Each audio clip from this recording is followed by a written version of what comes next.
അമ്മേ ഇത് ഹാപ്പി അല്ലേ? ഇത് നിങ്ങളെ കഞ്ഞിക്കരം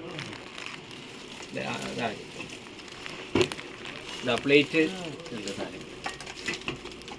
അവിടെ ഒരു മോളുണ്ടെന്ന് പറഞ്ഞിട്ട്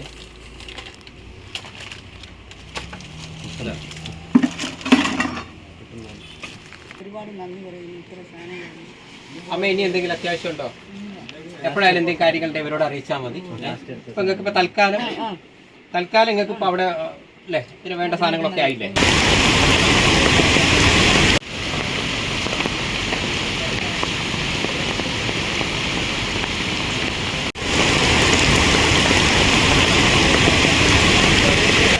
വെള്ളം കയറി ഞാൻ പിടിക്കാം. ചെമ്പും കാലം ദിവസം പോയി പറയാമേ ഒരുപാട് സാധനങ്ങളുണ്ട്. എന്നിട്ട് അത്യാവശ്യം ഉണ്ടോ? പാത്രമൊക്കെ പോയി, നിങ്ങളുടെ പാത്രമൊക്കെ പോയി പോയി. കഞ്ഞി വെക്കുന്ന വലിയ തലം പോയി, വാർക്കച്ചട്ടി പോയി, എല്ലാം പോയി, ഒന്നുമില്ല. അമ്മയുടെ എവിടെയാ ഷോപ്പ്? ഉൾപ്പെട്ടിട്ട് നിരവധി വീടുകൾ നഷ്ടപ്പെട്ടിട്ടുണ്ട്. ആ വീടുകൾ നഷ്ടപ്പെട്ട പ്രദേശത്ത് സന്ദർശിക്കുകയും ഇവിടുത്തെ വീട്ടുപകരണങ്ങൾ നഷ്ടപ്പെട്ട വായാട് കോളനിയിലെ ചേച്ചിക്ക് വീട്ടിലേക്ക് ആവശ്യമായ ഗൃഹോപകരണങ്ങൾ നൽകിയ സന്ദേശ് പണ്ഡിറ്റ് സാറിന് ഒരുപാട് നന്ദി. ഓക്കെ, ഇനി ഇതേപോലെയുള്ള സ്ഥലങ്ങളിൽ ഇപ്പൊ നമുക്ക് അലമാറ അല്ലേ? അതെ എന്തൊക്കെയാണ് ഓരോ സ്ഥലങ്ങളിൽ പറഞ്ഞാൽ മതി. ഇവിടെയുള്ള ആളുകൾക്ക് എന്താണ് ആവശ്യമുള്ളത് അതൊക്കെ സാറിൻ്റെ വകയിൽ വാങ്ങിക്കൊടുക്കാമെന്ന് പറഞ്ഞിട്ടുണ്ട്. ഇപ്പോൾ 2-3 ആളുകൾ ഇവിടെ വന്നിട്ടുണ്ട്. അവിടെ അലമാര, കിടക്ക, കട്ടിൽ അങ്ങനത്തെ സാധനങ്ങളൊക്കെ നമ്മൾ സാറിൻ്റെ വകയിൽ വാങ്ങിക്കൊടുക്കുന്നുണ്ട്. അപ്പം അമ്മ എന്ത് കാര്യങ്ങളുണ്ട് വിളിക്കും.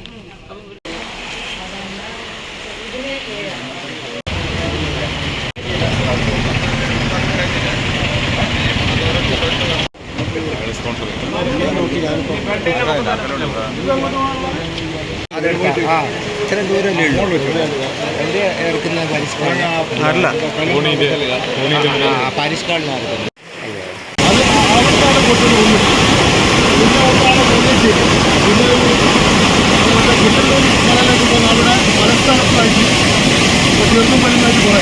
അങ്ങനെ പൊട്ടി വലിയ നാശനഷ്ടം ഉണ്ടായതാണ്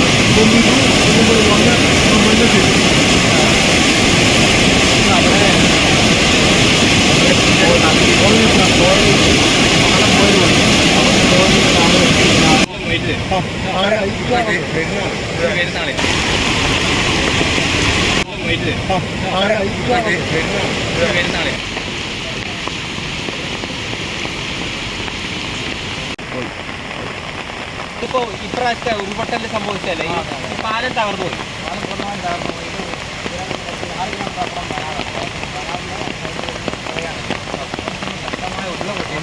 ഇതിപ്പോ ഇങ്ങനെയല്ലേ ഈ വെള്ളം?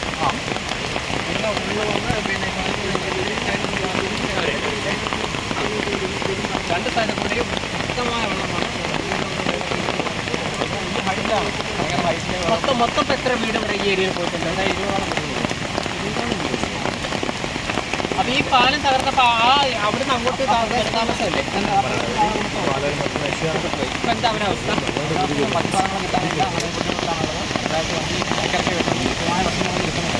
കിട്ടുന്നില്ല. ഇവിടെ ഇപ്പൊ ഈ ഇലക്ട്രിക് സൈഡൊക്കെ ഇല്ലായിരുന്നു. ഇതൊക്കെ എന്താണ്?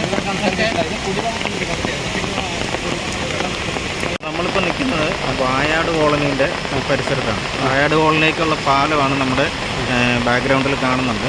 വായാട് കോളനിയിലേക്കുള്ള പാലത്തിൻ്റെയും ആ റോഡും എല്ലാം തകർന്ന തരിപ്പണമായിട്ടുള്ള അവസ്ഥയാണ്. അവിടെ ഏതാണ്ട് 10-200ഓളം ആൾക്കാർ ഒറ്റപ്പെട്ടിട്ടാണുള്ളത്. ഇതിപ്പോൾ ഇന്ന് ഭയങ്കര ഇതിലാണല്ലോ വരുന്നത്. ഇപ്പോൾ ഫോറസ്റ്റിൽ നമ്മൾ പ്രതീക്ഷിക്കാത്ത സമയത്താണ് പൊട്ടുന്നത്. അത് നമ്മൾ ചിലപ്പോൾ നമ്മുടെ താഴേക്കൊന്നും മഴയോ കാര്യങ്ങളോ ഒന്നും ഉണ്ടാവില്ലായിരിക്കാം. പക്ഷെ ആ സമയത്തും ഫോറസ്റ്റിൽ അതിശക്തമായ മഴയും കാര്യങ്ങളൊക്കെ ഉണ്ടായി. അവിടെ നല്ല രീതിയിൽ മഴ ഉണ്ടാകുന്നതനുസരിച്ച് ഈ ഉരുൾപൊട്ടൽ നല്ല സജീവമായിട്ടുണ്ടാവും. നമ്മൾ പുറത്ത് കാണുന്ന കണക്കായിരിക്കുകയല്ല. പുറത്ത് 10 എണ്ണം എന്ന് പറഞ്ഞു കഴിഞ്ഞാൽ അവിടെ വരുന്നത് ചിലപ്പോൾ 40-50 ഉരുളൊക്കെ പൊട്ടിയ സമയങ്ങളുണ്ട്.